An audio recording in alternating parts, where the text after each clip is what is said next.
Hi hello అందరికీ నమస్తే అండి. Welcome back to the channel Choti sparkle. కొంచెం దగ్గు జలుబుగా ఉంది, సో వాయిస్ అయితే కొంచెం భరించండి, ఏమనుకోవద్దు.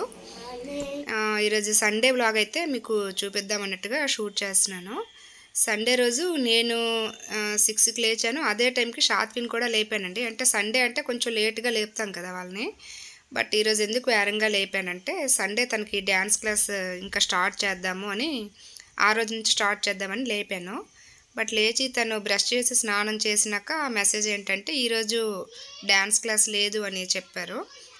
సో ఇంకేం చేద్దాం, సరే ఎలాగో బ్రష్ చేస్తుంది కాబట్టి తనకైతే కొంచెం హార్లిక్స్ కలిపాను. మా కోసం కొంచెం టీ పెట్టేసుకొని అలా వంటగదిలోకి వచ్చానండి. నాకు మార్నింగ్ వచ్చే టైంకే ఫస్ట్ అంటే యాజువల్గా ఎవరైనా ముందు కిచెన్ అంతా చూసుకుంటాం కదా. కిచెన్ అంతా నీట్గా ఉంది, బాగానే ఉంది. మీరు కూడా చూస్తున్నారు కదా, బాగానే ఉంది అనుకున్నాను. బట్ ఇలాగ ఒకసారి చెక్ చేసుకుంటూ హ్యాండ్ వాష్ కోసం సింక్ దగ్గరికి వెళ్ళేటప్పటికి ఆ సింక్లో అయితే ఒక బొద్దింక కనిపించిందండి.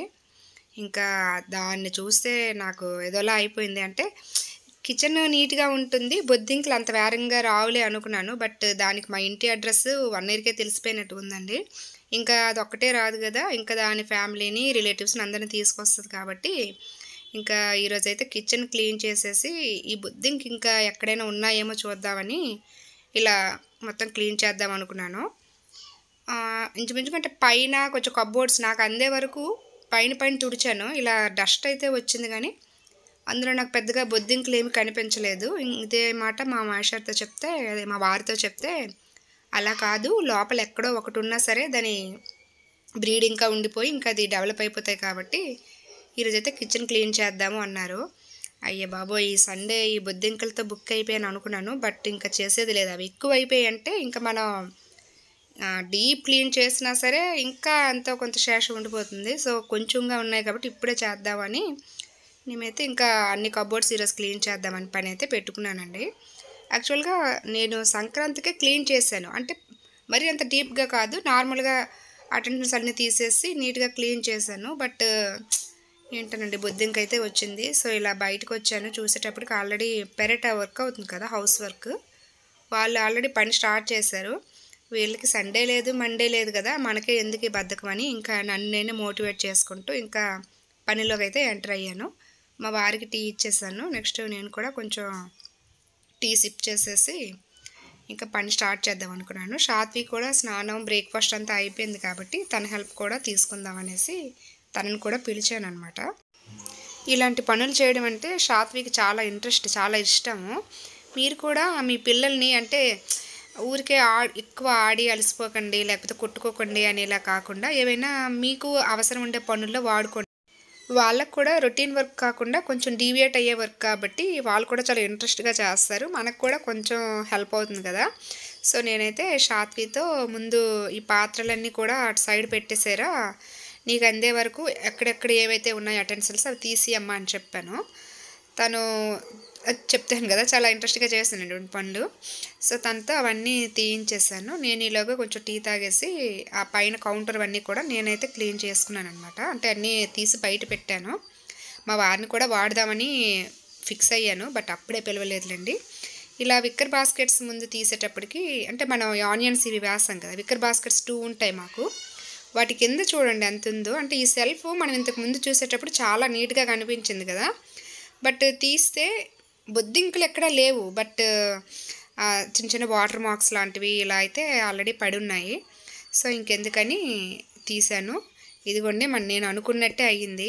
నేను ఎక్కడైతే గ్లాసెస్ ఈ గరిటెలు అవి పెడతానో అందులో మాత్రం బొద్దింకలు అయితే ఒక 4-5 ఉన్నాయండి ఇలాగను. వాటిని అన్నిటినీ కూడా ముందు హిట్ మొత్తం స్ప్రే చేసేసాను. స్ప్రే చేసేసి కబోర్డ్స్ అన్నీ కూడా కొంచెం ఓపెన్లో ఉంచాను. అక్కడికి ఒక 5-10 మినిట్స్ తర్వాతను ఇలా చీపురుతో కొంచెం డస్ట్ ఫ్రీ చేసేసి వాటిని ఇలా వ్యాక్యూమ్ పెట్టేశాను అనమాట. నేను వాడుతున్న వ్యాక్యూమ్ క్లీనర్ అగైరో కంపెనీ వాళ్ళది. 1 ఇయర్ అవుతుంది నేను తీసుకొని. చాలా బాగా వర్క్ అవుతుందండి. అంటే బడ్జెట్ ఫ్రెండ్లీ అనమాట. ఇది నాకు అరౌండ్ ఒక 6,000 పడింది. అమెజాన్లో తీసుకున్నాను.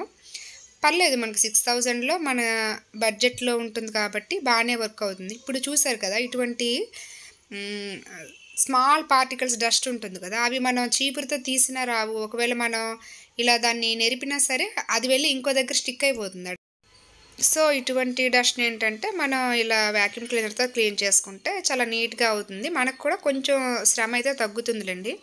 అంటే ఇప్పుడు వాటర్ పడి దానిపైన ఏదైనా డస్ట్ ఉండిపోతే అంత చిన్న దుమ్ము అయితే రాదు, కానీ మ్యాక్సిమం నీట్గా వచ్చేస్తుందండి. ఇసుక ఉంటుంది కదా, ఆ టైప్ ఆఫ్ డస్ట్ ఉన్నా సరే మనకు నీట్గా వచ్చేస్తుంది.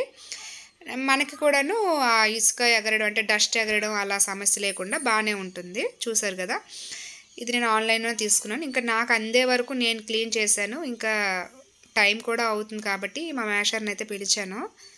తను ఫుల్ మాస్క్ ఫుల్ సరంజామాతో వచ్చారనమాట. హిట్ కొట్టాను కదా, తనకి చాలా భయం. సో వచ్చారు, ఇలా మొత్తం తను వ్యాక్యూమ్ చేస్తుంటేను నేనైతే ఒక సైడ్ నుంచి ఒక్కొక్కటి క్లీన్ చేసుకుంటూ మళ్ళీ అక్కడ పేర్చడం అయితే స్టార్ట్ చేసుకున్నానండి. నాకైతే మాత్రం ఏదైనా పనిలో నాకు హెల్ప్ కావాలి అని అంటే మా ఫ్యామిలీలో ఎవరిని పిలిచినా, మా మేషర్ అవనివ్వండి, మా పిల్లలు అవనివ్వండి, ఖచ్చితంగా నాకైతే హెల్ప్ చేస్తారండి. అంటే ఇలా అందరం కలిసి చేసుకోవడం వల్ల మన బాండింగ్ బాగుంటుంది. నెక్స్ట్ ఏంటంటే ఆ వర్క్ కూడా అంత బర్డెన్ అనిపించదండి. అంటే ఆడవాళ్ళ పని కదా, అన్నీ వాళ్ళే చేయాలి, మనం ఈ పని చేయకూడదు ఆ పని చేయకూడదు అనుకుంటే వాళ్ళకు కూడా కొంచెం శారీరకంగా కొంచెం స్ట్రెయిన్ అవుతాం కదండి. సో అది హెల్ప్ చేసుకొని జెంట్స్ కొంచెం కోఆపరేటివ్గా ఉంటే కనుక ఏ వర్క్ కూడా కష్టం అనిపించదు. ఇంకా మా వారైతే ఈ కబోర్డ్స్తో పాటు ఇంకా మనం ఇలా పులౌ డ్రావర్స్ ఉంటాయి కదా, అవి తీసినాక వెనుక ఉండే స్పేస్ని కూడాను నీట్గా వ్యాక్యూమ్ చేశారు.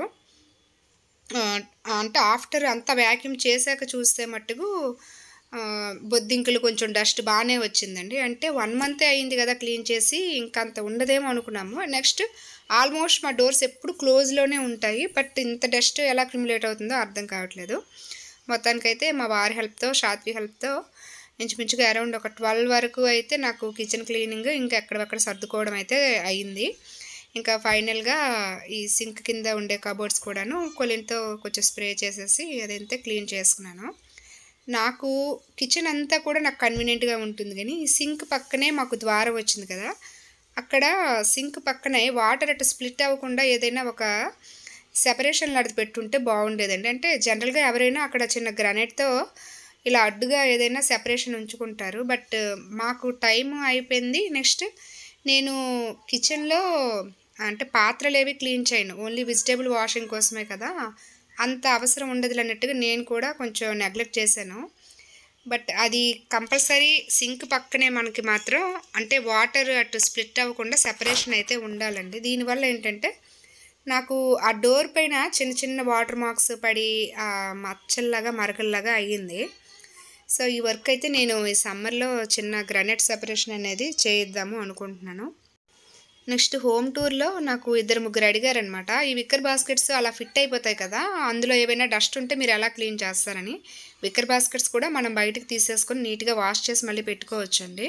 ఇదిగోండి నేనైతే తీసేసాను. కిందంతా కూడా మనకి ఓపెన్ సెల్ఫ్లో అయిపోతుంది ఆ బాస్కెట్స్ తీసాక, కాబట్టి నీట్గా మళ్ళీ యాస్టీస్గా పెట్టేసుకోవచ్చు క్లీన్ చేసినాక. నేను సామాన్ అంతా తెచ్చి ఇలా కిచెన్ ఎదురుగా పెట్టేసుకున్నాను కదా, ఇదిగోండి మొత్తం సామానే. మళ్ళీ ఇప్పుడు ఇవన్నీ నీట్గా లోపలైతే సర్దేసుకోవాలి. లంచ్ ఒక సైడు ప్రిపేర్ చేసుకుంటూ ఈ వర్క్ చేసుకుంటూ ఆల్మోస్ట్ నాకు 12:30-1 వరకు అయ్యిందండి. సో ఆఫ్టర్ లంచ్ చిన్న న్యాప్ వేసాక మా పెద్దమ్మ ఒక ఆవిడికి, అంటే సొంత పెద్దమ్మ కాదులండి, మా పెద్దమ్మమ్మ వాళ్ళ కూతురికి అనమాట, చిన్న సర్జరీ ఒకటి అయింది. సో తనకి పరామర్శ చేయడానికి వెళ్ళాలి. సండే రోజు ఇటువంటి పనులు మనకి అవుతాయి కాబట్టి ఆ రోజు వెళ్ళడానికి కొంచెం ఓపిక తక్కువ ఉన్నా సరే ఇంకా ఆ రోజు కాకపోతే ఇంకా అవ్వదు కదా అన్నట్టుగా అరౌండ్ ఒక 5 కల్లా ఇంట్లో బయలుదేరామండి. మాకు దగ్గరలోనే నర్సన్పేట దగ్గర అనమాట ఊరు. అలా వెళ్ళాము. మేము ఇంకా హైవే ఎక్కేటప్పటికే ఆల్మోస్ట్ చీకటి అయిపోయింది. బట్ నో ప్రాబ్లం, వెళ్ళి బయటే డిన్నర్ చేసేసి మళ్ళీ రిటర్న్ అయిపోదాం అనేసి అయితే బయలుదేరాను. ఇది అండి ఈరోజు వ్లాగ్. Bye bye.